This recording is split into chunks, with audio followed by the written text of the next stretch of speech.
विवाहमा ढाँट्नु पनि पर्छ क्या म अलिअलि। कुनै कुनै स्थानमा झुट बोल्दा पाप लाग्दैन अरे।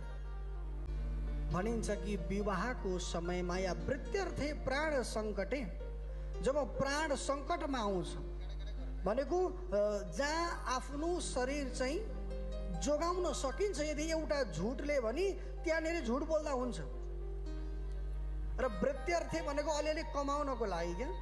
अब 5 रुपियाँको मन्जल ल्याएँ मैले, बेच्दा कति भन्दा होइन हजुर मलाई नै 6 रुपियाँ पर्यो, तपाईँ 7 रुपियाँमा लानु। यो ढाँट्न पाइयो। तर मैले 5 मा किने मलाई 15 पर्यो, तपाईँ 25 दिनु भन्न चाहिँ यो चाहिँ फेरि सुहाउँदैन। व्यापारमा पनि झुट बोल्न पाइन्छ। वृत्त्यर्थे भनेको वृत्तिको अर्थमा, पैसाको अर्थमा, तर लिमिटमा।